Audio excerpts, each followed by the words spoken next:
अस्सलाम वालेकुम नाज़रीन, मैं हूं अदील हैदर और आप देख रहे हैं मेरा YouTube channel legal and economic discussions. Punjab हुकूमत ने भी अपना माली साल 2025-2026 का बजट पेश कर दिया, जो कि जिसका कुल हुजम 5300 अरब रुपया है, यानी कि 5300 अरब रुपीस का जो है वो पंजाब हुकूमत ने कल बजट पेश किया गया।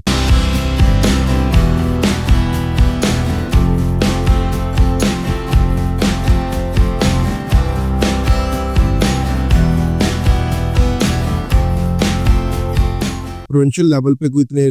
टैक्सेस नहीं लगाए गए और इसमें जो सबसे अच्छी बात वज़ीर आला पंजाब मोहतरमा मरियम नवाज शरीफ ने की है वो ये कि अपने जो ऑफिस का बजट है उसको कम करके, वो 1 अरब 29 करोड़ के करीब था पिछले साल, उसको कम करके तकरीबन कोई 55 या 60 अरब के करीब कर दिया है। जबकि जो पिछला साल माली साल था उसके अंदर 1 करोड़ 29 अरब रुपया 1 अरब 29 करोड़ रुपया रखा गया था और वो फिर भी जो बढ़ गया था, बजट से जायद एक्सपेंसेस हो गए थे। इस दफा जो बजट कम किया गया है वज़ीर आला ऑफिस का, उम्मीद है कि वज़ीर आला हाउस जो है वो इसी जो बजट के अंदर जो रकम मुख्तस की गई है उसी के अंदर ही अपने अखराजात को मुकम्मल करेंगे। दूसरी बात इसके अंदर ये कि नए टैक्सेस इसके अंदर नहीं लगाए गए, मगर एग्रीकल्चर पे जो टैक्स लगाया था अभी पिछले दिनों माली साल 2024-2025 में, जो कि IMF की शराइत के ऊपर था, उसके अंदर हम फिर गवर्नमेंट ऑफ पंजाब को ये कहना चाहेंगे कि वो जो टैक्स के रेट्स हैं, स्लैब रेट्स हैं, वो पहले ही बहुत ज्यादा है, उसके ऊपर कमी के लिए कोई नजरसानी डालें, क्योंकि ऑलरेडी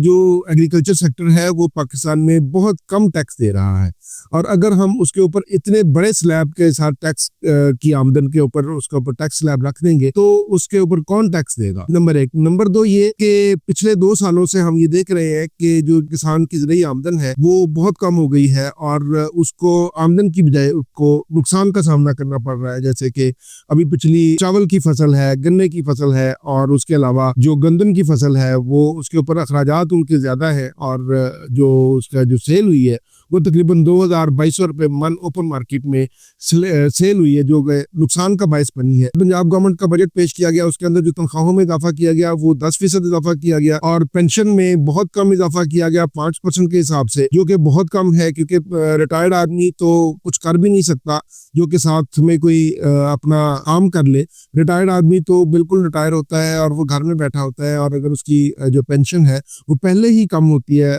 उसके तनख्वाह के मुकाबले में, तो उसके अंदर बहुत कम इजाफा किया गया है। इसका ये है कि इसके अंदर हमारी गुजारिश है कि इसके अंदर इसको कम से कम कोई फेडरल के लेवल पे 7% तक तो लेके आए और इसके अलावा जो कम से कम माहाना उजरत है वो 40,000 रुपये पे उन्होंने मुकर्रर की है। और इसके अलावा इसके अंदर जो सबसे अहम बात ये है कि जो माहौलियात के हवाले से हमारा जो हर साल आप देखते होंगे कि स्मोक आ जाती है और दूसरे जो माहौलियाती जो असरात पाकिस्तान पे इस वक्त आ रहे हैं उसके लिए भी एक अच्छी खासी रकम जो है ना वो रखी गई है। और इसके अलावा सेहत के ऊपर जो है ना वो काफ़ी रकम रखी गई है और तालीम के ऊपर जो है ना वो काफ़ी रकम जो रखी गई है, मुख्तस की गई है। राशन कार्ड के हवाले से जो सोशल सिक्योरिटी का प्रोग्राम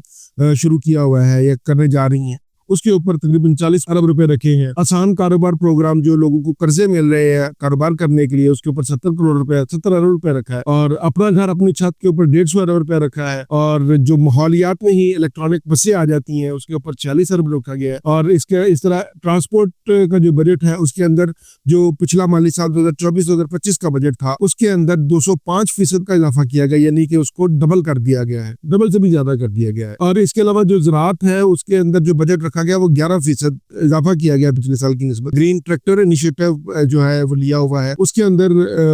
15.5 अरब रुपए रखे गए हैं। ट्यूबवेल और सोलर के लिए 1.5 अरब रुपए रखे गए हैं। और ये बताते जाएं कि वफाकी हुकूमत ने सोलर के ऊपर ऑलरेडी 18% टैक्स लगा दिया है और क्योंकि ये उनका ये मानना था कि क्योंकि लोकल प्रोडक्शन आ रही है तो उसके ऊपर भी टैक्स लगा हुआ है, तो जो इंपोर्ट होके आएगा उसके ऊपर भी टैक्स लगेगा। तो हमारी ये गुजारिश है कि जो लोकल प्रोडक्शन है और जो इंपोर्ट होके आता है दोनों के ऊपर टैक्स खत्म कर दिया जाए, सेल टैक्स खत्म कर दिया जाए ताकि मुकाबले की एक फजा कायम हो। और इसी तरह जो है ना वो ज़रूरी नुकसान से जो बचाव है, क्योंकि ज़राअत मुसलसल 2 साल से किसानों को नुकसान हो रहा है, उसके अंदर जो उनको रिलीफ देने के लिए या सब्सिडी देने के लिए 1.5 अरब रुपए रखे गए हैं। मवेशी पाल स्कीम जो एक लॉन्च की है गवर्नमेंट ऑफ पंजाब ने, उसके लिए 1 अरब रुपया रखा है। हाउसिंग एंड अर्बन जो डेवलपमेंट ऑफ पब्लिक हेल्थ है, उसके लिए 236% पिछले 22 साल की निस्बत इजाफा किया गया है। और बल्दियात जो कि किसी भी मुल्क की और किसी भी सूबे की रीढ़ की हड्डी होती है, उसके अंदर अभी तक, क्योंकि हमारे यहाँ जो बल्दियाती इदारे हैं वो फाल नहीं है, क्योंकि इलेक्शंस अभी नहीं हुए और उम्मीद है कि अगले माली साल में या बल्दियाती इलेक्शंस होने जा रहे हैं, तो बल्दियात के लिए जो बजट है उसके पिछले माली साल की निस्बत 28% इजाफा किया गया है। और जो सबसे बड़ा मसला हमारा सॉलिड वेस्ट मैनेजमेंट है, उसके लिए 150 अरब रुपए रखे गए हैं। सब्सिडाइज्ड बाजार है, जो इतवार बाजार, ये जो मंगल बाजार लगता है जो मुख्तलिफ इलाकों में, उसके लिए 13 अरब रुपए मुख्तस किए गए हैं। और इसके अलावा जो लाहौर के अंदर इसको डिवीजन शायद करने जा रहे हैं कि लाहौर में नए 15 नए दीगर शहरों में भी जो है ना वो इसका क़याम होगा। इसके अलावा जो डेवलपमेंट बजट है उसके अंदर 47% इजाफा किया गया है। लैपटॉप स्कीम जो गवर्नमेंट ऑफ पंजाब हर साल बच्चों को, जो बच्चे अच्छी कारकर्दगी तालीम में दिखाते हैं, उनके लिए उन लैपटॉप स्कीम है, उनको लैपटॉप दिए जाते हैं तालीम के लिए, उसके अंदर 15 अरब रुपए रखे गए हैं। और इस तरह पंजाब खुशहाल स्कीम है जो प्रोग्राम है, उसके अंदर 50 अरब रुपए रखे गए हैं। इस तरह ये इस दफा जो अखराजात हैं, जो डेवलपमेंट के अखराजात हैं, उनके अंदर इजाफा किया गया, जो कि वक्त की एक जरूरत भी थी। और नए टैक्सेस कोई ऐसा नहीं लगाए गए, अभी तक सामने नहीं आए। पंजाब गवर्नमेंट ने 5300 अरब रुपए का जो नए माली साल का 2025-2026 का बजट पेश किया है, उसके जो चंद मंजरजात जो थे वो हमने आपके सामने रखे। आज के लिए इतना ही, इजाजत दीजिए, अल्लाह हाफिज।